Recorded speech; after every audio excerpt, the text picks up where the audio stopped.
बनाम लाड़कर्जन बाल मुकुंद गुप्त। बाल मुकुंद गुप्त शिव शंभु शर्मा के नाम से बनाम लाड़कर्जन को चिट्ठी लिखते हैं।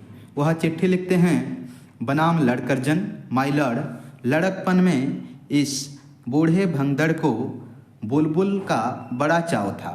गांव में कितने ही शौकीन बुलबुलबाज थे।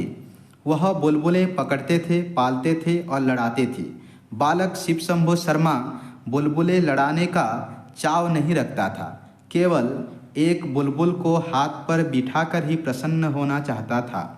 पर ब्राह्मण कुमार को बुलबुल कैसे मिले? पिता को यह भय कि बालक को बुलबुल दी तो वह मार देगा, हत्या होगी, अथवा उसके हाथ से बिल्ली छीन लेगी तो पाप होगा। बहुत अनुरोध से यदि पिता ने किसी मित्र की बुलबुल किसी दिन ला भी दी तो वह 1 घंटे से अधिक नहीं रह पाती थी, वह भी पिता की निगरानी में। सराय के भटियारे बुलबुलें पकड़ा करते थे। गांव के लड़के उनसे 2-2, 3-3 पैसे में खरीद लाते थे। पर बालक शिव शंभु तो ऐसा नहीं कर सकता था। पिता की आज्ञा बिना वह बुलबुल कैसे लावे और कहाँ रखें?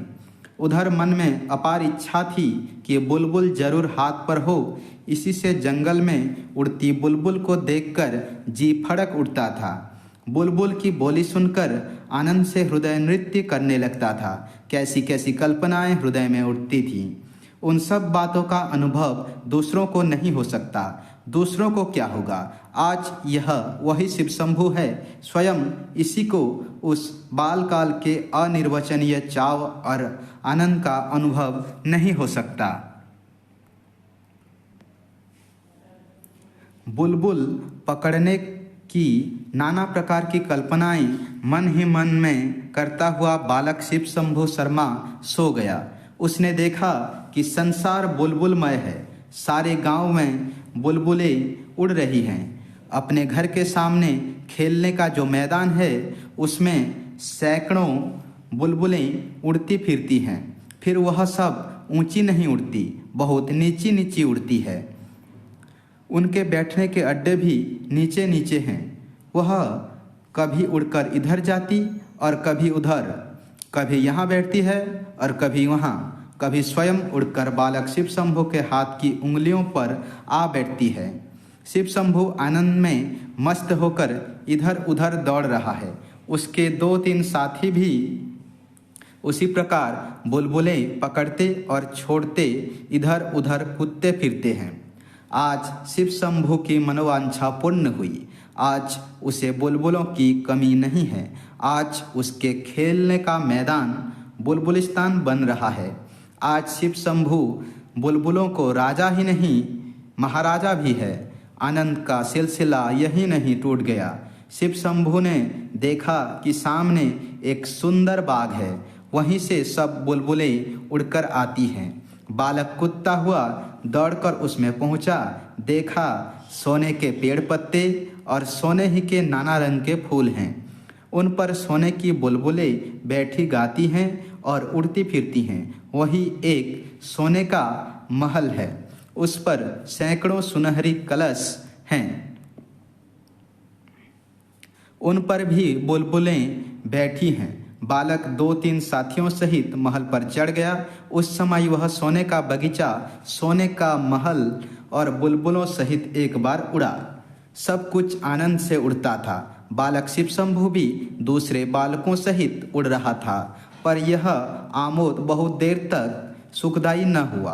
बुलबुलों का ख्याल अब बालक के मस्तिष्क से हटने लगा। उसने सोचा, मैं कहाँ उड़ रहा हूँ? माता पिता कहाँ हैं? मेरा घर कहाँ? इस विचार के आते ही सुख स्वप्न भंग हुआ। बालक कुलबुलाकर उठ बैठा। देखा और कुछ नहीं, अपना ही घर और अपना ही चारपाई है। मनोराज्य समाप्त हो गया। आपने माय लॉर्ड जब से भारतवर्ष में पधारे हैं बुलबुलों का स्वप्न ही देखा है, या सचमुच कोई करने के योग्य काम भी किया है? खाली अपना ख्याल ही पूरा किया है या यहाँ की प्रजा के लिए भी कुछ कर्तव्य पालन किया? एक बार यह बातें बड़ी धीरता से मन में विचारिए। आपकी भारत में स्थिति की अवधि के 5 वर्ष पूरे हो गए। अब यदि आप कुछ दिन रहेंगे तो सूद में मूलधन समाप्त हो चुका। हिसाब कीजिए, नुमाइशी कामों के सिवा काम की बात आप कौन सी कर चले हैं, और भड़कबाजी के सिवा ड्यूटी और कर्तव्य की ओर आपका इस देश में आकर कब ध्यान रहा है? इस बार की बजट की वक्तृता की आपके कर्तव्य काल की अंतिम वक्तृता थी। जरा उसे पढ़ तो जाइए, फिर उसमें आपकी 5 साल की किस अच्छी करतूत का वर्णन है। आप बारंबार अपने 2 अति तुम करा कसे भरे कामों का वर्णन करते हैं। एक है विक्टोरिया मेमोरियल हॉल और दूसरा दिल्ली दरबार। पर जरा विचारिए तो यह दोनों काम सो हुए या ड्यूटी? विक्टोरिया मेमोरियल हॉल चंद पेट भरे अमेरिकों के 1-2 बार देख आने की चीज होगी। उससे दरिद्रों का कुछ दुख घट जाएगा या भारतीय प्रजा की कुछ दशा उन्नत हो जाएगी, ऐसा तो आप भी न समझते होंगे। अब दरबार की बात सुनिए। आपके ख्याल से वह बहुत बड़ी चीज़ थी, पर भारतवासियों की दृष्टि में वह बुलबुल की स्वप्न से बढ़कर कुछ न था। जहाँ जहाँ से वह जुलूस के हाथी आए वहीं वहीं सब लौट गए। जिस हाथी पर आप सुनहरा झूले और सोने का हौदा लगवा कर छत्र धारण पूर्वक सवार हुए थे, वह अपने कीमती असवाब सहित जिसका था उसके पास चला गया। आप भी जानते थे कि वह आपका नहीं और दर्शक भी जानते थे कि आपका नहीं। दरबार में जिस सुनहरे सिंहासन पर विराजमान होकर आपने भारत के सब राजा महाराजाओं की सलामी ली थी, वह भी वहीं तक था, और आप स्वयं भली भांति जानते हैं कि वह आपका न था। वह भी जहाँ से आया था वहीं चला गया। यह सब चीज़ें खाली नुमाइशी थी। भारतवर्ष में वह पहले ही से मौजूद थी। क्या इन सब से आपका कुछ गुण प्रकट हुआ? लोग विक्रम को याद करते हैं या उसके सिंहासन को, अकबर को या उसके तख्त को, शाहजहां की इज्जत उसके गुणों से थी या तख्ते ताऊत से? आप जैसे बुद्धिमान पुरुष के लिए यह सब बातें विचारने की है। चीज वह बननी चाहिए जिसका कुछ देर कयाम हो। माता पिता की याद आते ही बालक शिव शंभू का स्वप्न भंग हो गया। दरबार समाप्त होते ही दरबार भवन वह एम्पी थिएटर तोड़कर रख देने की वस्तु हो गया। उधर बनाना इधर उखाड़ना पड़ा। नुमाइशी चीज़ों का यही परिणाम है। उनका तितलियों सा जीवन होता है। माई लॉर्ड, आपके कछाड़े के चाय वाले साहेबों की दावत खाकर कहा था कि यह लोग यहाँ नित्य हैं और हम लोग कुछ दिन के लिए। आपके वह कुछ दिन बीत गए, अवधि पूरी हो गई। अब यदि कुछ दिन और मिले तो वह किसी पुराने पुण्य के बल से समझिए। उन्हीं की आशा पर शिव शंभू शर्मा यह चिट्ठा आपके नाम भेज रहा है, जिससे इन मांगो दिनों में तो एक बार आपको अपने कर्तव्य का ख्याल हो। जिस पद पर आप आरूढ़ हुए वह आपका मरुषि नहीं, नदी नाव संजोग की भांति है। आगे भी कुछ आशा नहीं कि इस बार छोड़ने के बाद आपका इससे कुछ संबंध रहे, किंतु जितने दिन आपके हाथ में शक्ति है उतने दिन कुछ करने की शक्ति भी है।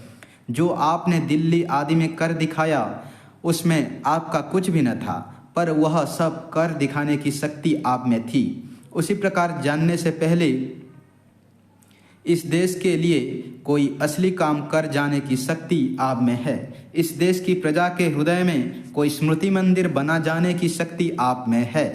पर यह सब तब हो सकता है कि वैसी स्मृति की कुछ कदर आपके हृदय में भी हो। स्मरण रहे, धातु की मूर्तियों के स्मृति चिन्ह से एक दिन किले का मैदान भर जाएगा। महारानी का स्मृति मंदिर मैदान की हवा रोकता था या न रोकता था, पर दूसरों की मूर्तियों इतनी ही हो जाएगी कि 50-50 हाथ पर हवा को टकरा कर चलना पड़ेगा। जिस देश में लॉर्ड लैस्टन की मूर्ति बन सकती है उसमें, और किस किस की मूर्ति नहीं बन सकती। माय लॉर्ड, क्या आप भी चाहते हैं कि उसके आसपास आपकी भी एक वैसी ही मूर्ति खड़ी हो? यह मूर्तियां किस प्रकार से स्मृति चिन्ह हैं? इस दरिद्र देश के बहुत से धन की एक ढेरी है जो किसी काम नहीं आ सकती। एक बार जाकर देखने से ही विदित होता है कि वह कुछ विशेष पक्षियों के कुछ देर विश्राम लेने के अड्डे से बढ़कर कुछ नहीं है। लॉर्ड लैस्टन की मूर्ति। माय लॉर्ड, आपकी मूर्ति की वहाँ क्या शोभा होगी? आइए मूर्तियाँ दिखाएं। वह देखिए, एक मूर्ति है जो किले के मैदान में नहीं है पर भारतवासी के हृदय में बनी हुई है। पहचानिए, इस वीर पुरुष ने मैदान की मूर्ति से इस देश के करोड़ों गरीबों के हृदय में मूर्ति बनवाना अच्छा समझा। वह लॉर्ड रिपन की मूर्ति है। और देखिए, एक स्मृति मंदिर। यह आपके 50 लाख संगमरमर वाले अधिक मजबूत और सैकड़ों गुना कीमती है। वह स्वर्गीय विक्टोरिया महारानी का सन 1858 की ईस्वी का घोषणा पत्र है। आपकी यादगार भी यही बन सकती है यदि इन दो यादगारों की आपके जी में कुछ इज्जत हो।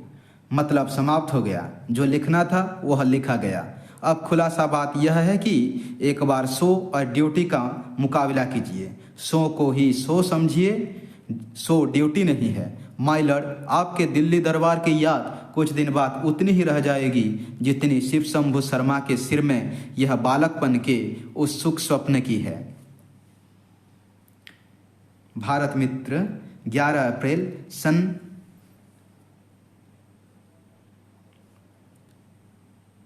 1903 ईस्वी। धन्यवाद।